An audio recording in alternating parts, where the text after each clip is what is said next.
Hi, ನಾಲ್ಗೆಗಂತೂ ರುಚಿ ರುಚಿಯಾಗಿರೋದೇ ಬೇಕು. ಆದರೆ ಮನಸ್ಸು ಹೇಳ್ತಾ ಇರುತ್ತೆ ಹೆಲ್ದಿ ಫುಡ್ಡನ್ನೇ ತಿನ್ನು ಅಂತ ಹೇಳಿಬಿಟ್ಟು. ಬನ್ನಿ, ನಾಲ್ಗೆಗೆ ರುಚಿಯಾಗುವಂಥ, ಮನಸ್ಸಿಗೂ ಸಂತೋಷವಾಗುವಂಥ ಊಟಕ್ಕೊಂದು ಸೈಡ್ ಡಿಶ್ ಮಾಡೋಣ. ಇದನ್ನು ಮಾಡ್ಕೊಳ್ಳೋದಕ್ಕೆ ಒಂದು ಮಿಕ್ಸಿಂಗ್ ಬೌಲಲ್ಲಿ 1 ಕಟ್ ಈರುಳ್ಳಿ ಸೊಪ್ಪನ್ನು ಸಣ್ಣದಾಗಿ ಕಟ್ ಮಾಡಿ ತೊಗೋಬೇಕು.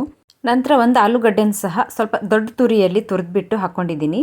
ಖಾರಕ್ಕೆ ತಕ್ಕಾಗಿ ಹಸಿಮೆಣಸು, 1 ಸ್ಪೂನು ತುರಿದಿರುವಂಥ ಶುಂಠಿ, 1 ಕಪ್ ಕಡಲೆ ಹಿಟ್ಟು, ಅರ್ಧ ಕಪ್ ಅಕ್ಕಿ ಹಿಟ್ಟು, ಹಾಗೆ 1/4 ಕಪ್ ಆಗುವಷ್ಟು ಕೊತ್ತಂಬರಿ ಸೊಪ್ಪು, 1/4 ಸ್ಪೂನ್ ಅರಿಶಿಣ, ಅರ್ಧ ಸ್ಪೂನ್ ಅಚ್ಕಾರದ ಪುಡಿ, ಅರ್ಧ ಸ್ಪೂನ್ ಗರಂ ಮಸಾಲ, ಹಾಗೆ ರುಚಿಗೆ ತಕ್ಕಷ್ಟು ಉಪ್ಪು. ಇವಿಷ್ಟನ್ನು ಸೇರಿಸ್ಬಿಟ್ಟು ಇದನ್ನು ಚೆನ್ನಾಗಿ ಮಿಕ್ಸ್ ಮಾಡ್ಕೋಬೇಕು. ಹಾಗೆ ಸ್ವಲ್ಪ ಸ್ವಲ್ಪ ನೀರು ಹಾಕ್ಕೊಂಡು ಇದನ್ನು ನಾನು ತೋರಿಸಿರುವಂಥ ಕನ್ಸಿಸ್ಟೆನ್ಸಿಯಲ್ಲಿ ಹಿಟ್ಟನ್ನು ರೆಡಿ ಮಾಡ್ಕೋಬೇಕು. ನಂತರ ಕಾದಿರುವಂಥ ಬಂಡಿ ಮೇಲೆ ನಾನು ತೋರಿಸಿರೋ ರೀತಿಯಲ್ಲಿ ಚಿಕ್ಕ ಚಿಕ್ಕದಾಗಿ ಈ ಪ್ಯಾನ್ ಕೇಕ್ ರೀತಿಯಲ್ಲಿ ಇದನ್ನು ಹಾಕ್ಕೊಂಡು ಎರಡೂ ಕಡೆ ಚೆನ್ನಾಗಿ ರೋಸ್ಟ್ ಮಾಡಿಕೊಂಡ್ರೆ ಸಖತ್ ಟೇಸ್ಟಿಯಾದಂಥ ಊಟಕ್ಕೊಂದು ಸೈಡ್ ಡಿಶ್ ರೆಡಿಯಾಗಿರುತ್ತೆ. ಇಲ್ಲಿ ತರಕಾರಿಗಳು ಆಪ್ಷನಲ್ಲು, ನಿಮಗೆ ಬೇಕಾಗಿರುವಂಥ ತರಕಾರಿಗಳನ್ನು ನೀವು ಹಾಕ್ಕೋಬಹುದು.